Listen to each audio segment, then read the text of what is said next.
Well, what does it take to plan the choosing of your occupation?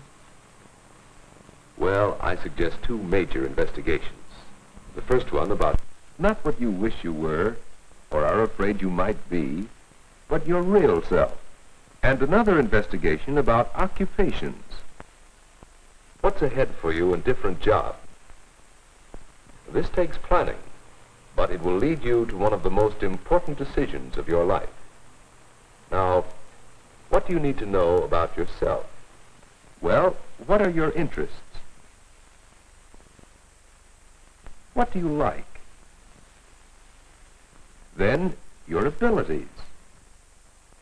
What are your strong and weak points? Your personality. What kind of person are you?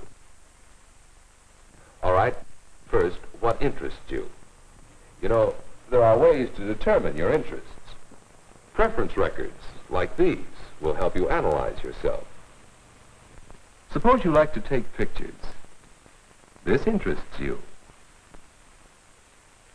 Photography may continue to be a spare time hobby, or it might lead you into your own business or employment in a growing field.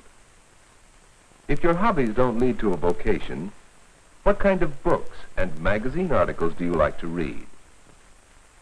What classes do you like and make good grades in? Consider many fields that interest you.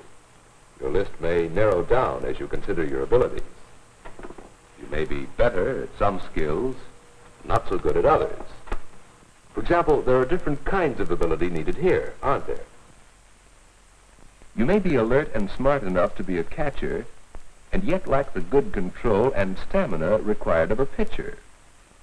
If you know your abilities, you'll have a better chance of making the team. And just as the coach tries you out in various positions, you try yourself out in various fields with these tests. Besides general intelligence tests for mental abilities, there are other specific ability tests. These tests are not absolutely certain, but they try you out, give you a jumping-off place to start studying jobs. Come here for a moment.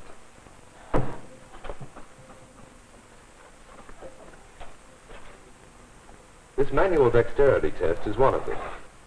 How do you do on manipulating your hands and fingers? There are quite a few aptitude tests in many fields: computational, personal social, mechanical, scientific. While you're investigating abilities, visit your doctor to check up on physical abilities. There are specific ways of determining your physical abilities and aptitudes, but measuring your personality is more difficult. Suppose you work on the school paper. Your attitude toward getting things done is a measure of your sense of responsibility. How much imagination do you have? How much initiative? You can see, can't you, that your personality and emotional outlook will affect what you do. Yes, there are many things to consider about yourself. Your interests, your abilities, and your personality. And when you know more about yourself, consider some of the occupations that might fit you. You'll need to know what preparation is required. Study, training. What atmosphere will you work under? Places and people, working conditions. What opportunities are available? How many jobs are there? Where? There are many ways to investigate occupations. You can read and study about many in pamphlets like these, put out by state universities, by federal and state governments, by professional and trade organizations, and by special guidance publishers. And here's a suggestion. Keep notes on what you read and on what you observe. It'll help you. All around you, people are working. They are in occupations. What does it take to do that job? How did she get into that occupation? What skill is required for that? How long did he prepare for this? What could you learn about that occupation by trying that job for the summer? Investigate the courses of study for higher academic learning, the years of time and money you may spend studying for degrees. What will you get out of these?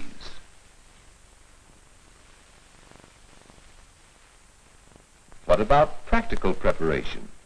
Courses offered in trade schools may provide technical training that will prepare you for a vocation in the trades. Besides school, on-the-job apprentice training is often required. Investigate also working atmosphere, the people and conditions around you as you work. Working conditions? Why, I got a chance to move around, meet people. Then, too, I like working outdoors. There are other factors to working atmosphere. Would you rather work with other people or by yourself? Are there advantages to working nights and sleeping days? Perhaps there are more opportunities then. What about opportunities? How many jobs are there for helicopter pilots? Are more people trained than will be needed in the next 5 years? Supply and demand do affect opportunities. Look for opportunities in the business directory of your telephone book. Investigate new and growing industries where you live. You'll find many advantages in occupations in your own town, where you can investigate the preparation required, the working atmosphere, and the opportunities for advancement. These factors must fit together with yourself. We counselors can only guide you toward considering the proper factors. When you've investigated, you'll have many related facts and opinions, which, like the pieces of a jigsaw puzzle, must be considered and put together. It takes careful thought. How your interests fit together with your opportunities in an occupation. Money? You may choose your occupations for the luxuries that money can buy. But you may discover that collecting wealth leaves no chance to enjoy it. You may choose for security, the feeling that the job is for life. Or choose to serve humanity, finding your satisfaction in the importance of accomplishment.